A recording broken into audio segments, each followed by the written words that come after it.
Okay, we're ready to look at the general solution to the Bessel equation, and to do that we're going to have to look at this particular version of it, y double prime plus y prime plus xy equals 0. And of course you guys will recognize this. If I multiply through by x, it's in the standard form of a Bessel equation where r is equal to 0, so we get the double root. And just like we did with a Frobenius equation with a double root, we have to substitute something pretty unusual into this for the second equation. We've already solved for this in 5.4 for the first equation, so y1 was basically equal to the Bessel function of the first order, or of the first kind, order 0 at x. And we defined that in 5.4, so we understand what j represents. What do we do for y2, however? What do we do to guess the second equation? I can't use j0 a second time because, of course, c1j0x plus c2j0x isn't going to be a linearly independent set of solutions. And there's no other value to plug in for r, so j0's the only thing we can get. So here's the second guess that we would do if this were a Frobenius. We would say, hey, let's guess that y2 is basically y1, which is j0 of x, ln of x, and then we would add to that a second series at r equals 0, so n equals 0 to infinity, of a second set of coefficients, a, n, x to the n. So we would take this and its derivatives and we would punch it through this guy in order to then work out what the recursive relationship and all that is. Well, we didn't do that when we were doing these with ordinary Frobenius equations, and we're certainly not going to do it now. It would turn out to be a really awful and complex mess. Your text goes through this derivation if you're super interested in seeing it in order to find out what it is at j0. But we're just going to cut to the chase. When you finish with all this, y2 ends up being equal to, and again, hang on to your hats here, it's 2 over pi, big bracket, and then what we end up inside is j0 of x times the ln of x over 2 plus gamma, and I'll tell you in a second what gamma is. That's a small gamma, not a capital gamma.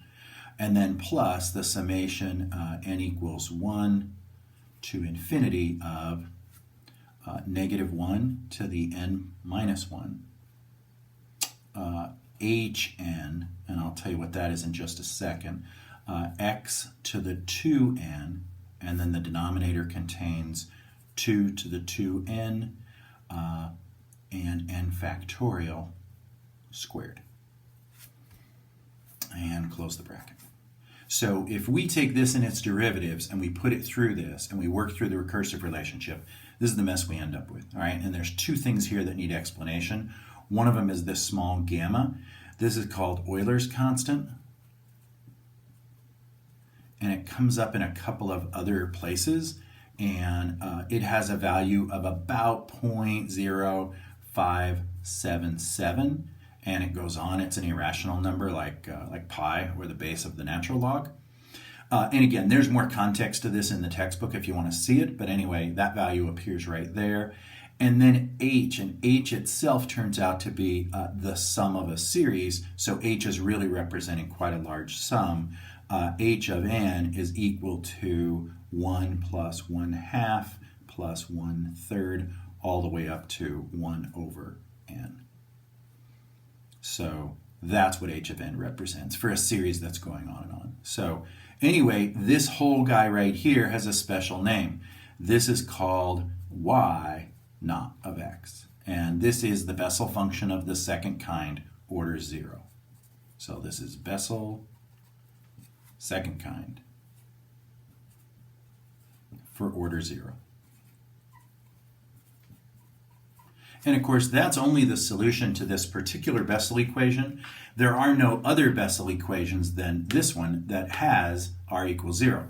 So this is the unique second solution to that, this y naught. So if we wanted to write out the entire solution to this equation, then the solution to it would be, we know it's j naught x for the first solution, and that needs a constant c1, and then we add c2, and it would be y naught of x.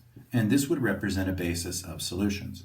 The text spends some time talking about the linear independence of these two to kind of prove that they're not multiples of each other, but we're not going to spend much time on that, right?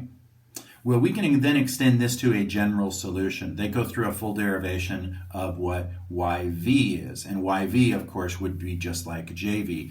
It's a general solution for the second solution to a Bessel function that needs a second solution. And, of course, that general second solution looks an awful lot like this one. So it's c1 jvx plus c2 yvx. And this is the general Bessel solution of the second kind for orders v. And v in this case would qualify as anything that we haven't already covered. Remember, if the r values, if the p values basically are not integers, if they're fractions, then we can just use jv and j minus v because those guys are linearly independent of each other if v is some sort of fraction. But the minute v is 0, because r is 0, then this becomes the unique solution in that case. And then the third option is p could be some sort of integer. So this could be plus or minus 1, plus or minus 2, plus or minus 3. And when that's the case, this becomes the general solution for any integer. So we end up fundamentally with 3 different solutions to Bessel's equation. We have the first case, which is the one we did in section 5.4, which is anytime v is a non-integer, then it's jvx plus, well, we need a c1 here, plus c2 j minus v of x. And this will be the general solution anytime v is a non-integer.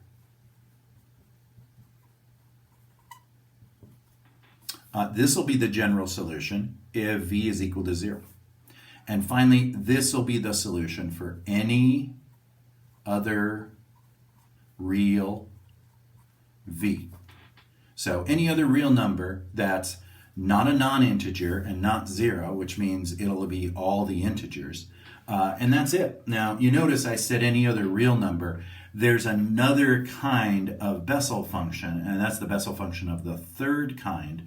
And that's when v is imaginary. And of course, we can have Bessel equations that have imaginary roots, but we're not going to find that any of these will solve those problems. We're actually not going to look at Bessel functions of the second kind or the third kind, so we're going to limit ourselves right here, okay? In the next video, I'll show you what we're going to do with these. We're just basically going to use them to write out the solutions to different kinds of Bessel equations.